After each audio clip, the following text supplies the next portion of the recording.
Vamos lá, gente, para a parte 4 da nossa aula. Parte 4, certo? Então, condutividade dos compostos iônicos. Eles são bons condutores, excelentes condutores, os compostos iônicos, certo? Só que são bons condutores quando eles estão na água. Se você pegar eles no estado sólido, na saleira, imagine você bote esses fios. Não, vamos tirar essa água daqui. Vamos imaginar que aqui tem uma saleira, só o sal puro. Ao invés de ter água, só tem sal. Eu botei os fios, não vai acender a lâmpada, né? Temos a bateria. A bateria, qual é o esquema? Vai passar corrente elétrica, corrente elétrica e acende a lâmpada, né? Só que o sal não vai, o sal no estado sólido não vai fazer com que essa corrente elétrica passe para outro fio para acender a lâmpada. Agora, se eu jogar esse sal na água, o que é que vai acontecer? Essa lâmpada vai acender. Não tentem fazer isso em casa, gente. A não ser que vocês façam com uma bateriazinha simples, uma lâmpada pequena. Que é perigoso mexer em corrente elétrica. Quando a quarentena acabar, eu faço essa experiência para vocês. Ou então até mesmo gravo um videozinho. Posso até gravar um videozinho depois fazendo essa experiência. Então, quando eu jogo sal na água, lembra lá que a água separa os íons, o cátion e o ânion. E aí, cargas elétricas em movimento conduzem corrente elétrica, então traz de um canto para o outro, de um polo para o outro, ó, puff. Então faz uma ponte aqui entre um fio e outro para conduzir a corrente elétrica e acender a lâmpada. Então, os compostos iônicos só conduzem corrente elétrica apenas na água ou então, gente, fundidos. É fundidos. Certo que é fundido. Fundido, gente, é ele no estado líquido. Professor, então o composto iônico pode estar no estado líquido? Sim. Ou próximo do estado líquido. Como assim? Como é que ele pode? Eu tenho que derreter ele, aquecer. Ah, então vou botar no fogão para aquecer. Não vai para derreter ele. Não vai derreter ele no fogão. Ele fica até preto. Você pode fazer, ver na cozinha, quando você bota o sal na frigideira, ele fica preto, preto, mas não derrete. Por que, professor? Porque ele tem um elevadíssimo ponto de fusão, gente. Então, o que é que acontece? O cátion e o ânion, quando eles se unem, eles ali entre eles, no meio deles, formam uma ligação química tão forte, que é muito difícil de romper, de separá-los e transformar ele em líquidos. Para eles se transformar em líquido, tem que separar esses átomos, certo? Ou seja, esses átomos não, esses cátion e ânion, esses íons, certo? Então composto iônico conduz corrente elétrica, depende, conduz apenas no estado fundidos ou então se eles estiverem em meio aquoso, ou seja, na água, dentro da água. Eles no estado sólido não conduz. Bom, nós temos aqui as propriedades dos compostos iônicos, isso é extremamente importante. Quais são as propriedades dos compostos iônicos? Eles são geralmente sólidos, né?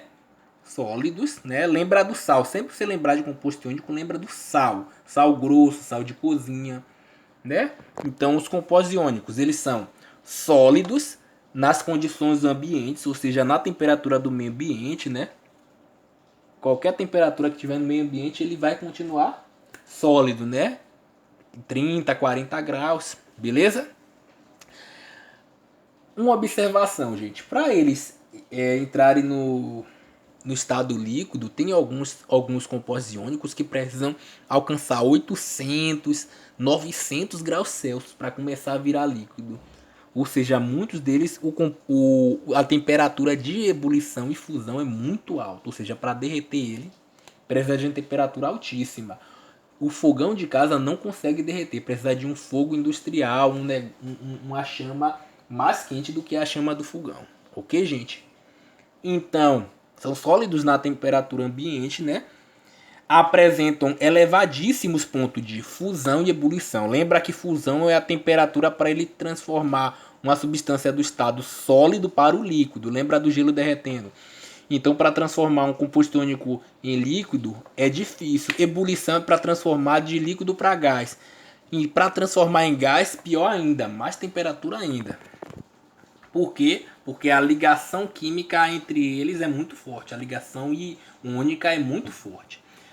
Então, são condutores de corrente elétrica quando estão fundidos, ou seja, no estado de fusão, derretendo, né, com elevadíssima temperatura, ou então quando estão dissolvidos na água, ou seja, na água. A maioria deles são solúveis na água, nós já falamos que eles se dissolvem, né? E eles formam o chamado retículo cristalino, ó, cristal de cloreto de sódio. Ó. O sal de cozinha, se você analisar, digamos, imagine que fosse possível você analisar no laboratório, no microscópio, você iria ver assim, ó. Cada bolinha dessa representa uma coisa. Aqui representa o sódio cloreto, né? NaCl, NaCl, NaCl, né? Todos eles unidos formando um bloquinho, um cristalzinho, que é um grão de sal, certo? Obviamente eles formam, na verdade, um tamanho muito maior, que, sei lá, é uma pedra enorme de sal. Podem formar uma pedra enorme de sal. E aí, de repente, a pessoa pode quebrar ele, esfarelar e transformar em grãozinhos, certo? Então, a quantidade de NaCl que vai ter aí dentro depende do tamanho da pedra. Se a pedra for enorme, vai ter trilhões, quadrilhões, certo? Você vê que em uma pedrinha, um grãozinho de sal, eu tenho bilhões, muito mais do que bilhões de átomos de sódio e cloreto, certo? Bom, vamos para a ligação covalente. A ligação covalente pode ser chamada também de molecular. Os compostos covalentes podem ser chamados de compostos moleculares, gente. Se liga nisso aí. Então acontece com a união de um metal com um ametal, ametal com ametal. Professor, pode acontecer também o que? Com hidrogênio e ametal, hidrogênio e hidrogênio. Vamos lá, galera, para a tabela periódica. Então, ametal com ametal. Então, esses são os ametais. Então ametal com ametal. Então, qualquer um desses, um com o outro, eles formam ligações covalentes. Professor, se eu pegar um desse com um desse, vai ser ligação iônica, como nós vimos agora há pouco, né? Então, a ligação covalente é ametal com ametal, hidrogênio com ametal. Professor, mas hidrogênio não é um metal? Não. Hidrogênio, ele está aqui junto com os metais, só que ele não é metal. Por quê? Porque ele é o menor átomo da tabela periódica, pequenininho. Por organização, acabaram colocando ele aqui no início, aqui no topo aí, porque ele é o menorzinho. E aí, por uma série de fatores históricos que não convém contar aqui agora. Mas ele está aqui junto com os metais, só que ele tem propriedades químicas semelhantes aos ametais. Ok, gente? Bom, então, hidrogênio com ametal, ametal com ametal, hidrogênio com ametal, hidrogênio com outro hidrogênio também forma a ligação covalente. Ok, gente? Então vamos lá. Na ligação covalente, os átomos possuem, presta atenção nas palavras-chave em vermelho, eletronegatividades próximas, ou seja, semelhantes. Certo? Como assim, professor? Se eu tenho um ametal, né? Um ametal e um metal. Um é muito mais eletronegativo do que o outro, porque o ametal está bem mais próximo da direita. E se for, por exemplo, o nitrogênio com oxigênio, os dois estão à direita. Os dois têm eletronegatividades muito próximas. Professor, o oxigênio é mais eletronegativo do que o nitrogênio, porque o oxigênio está mais na direita do que nitrogênio. Exato, tá certo. Porém, as eletronegatividades deles são muito próximas, são como se eles fossem dois cachorros grandes, dois pitbulls. Tem um pitbull, vamos supor que tem um pitbull de 2 anos de idade. Vamos lá, tem um pitbull de 2 anos de idade e tem um pitbull que é novinho, sei lá, tem uns 9, 10 meses. Os dois são pitbulls, não é isso? Só que o pitbull daqui da direita é porradão, ele é mais velho, ele é mais forte, é mais eletronegativo, certo?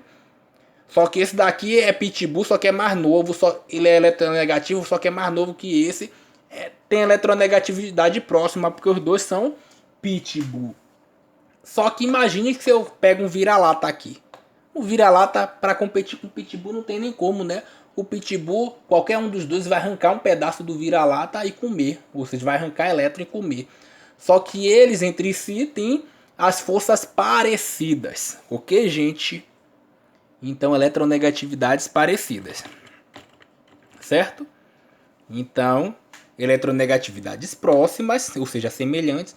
Logo, eles não doam elétron, porém eles fazem o quê? Compartilham elétrons.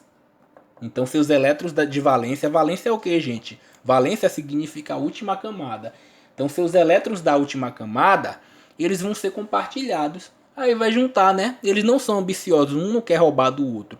Aí ele vai falar, pô, cara, faz o seguinte, eu tô precisando de um elétron para me estabilizar e tal. Ah, eu também tô precisando, pô, vamos compartilhar aqui, né? Vamos dividir nossa renda aqui e compartilhar para viver feliz. Nenhum rouba do outro, são os dois honestos. Certo? Então eles compartilham elétrons, certo? A ligação covalente.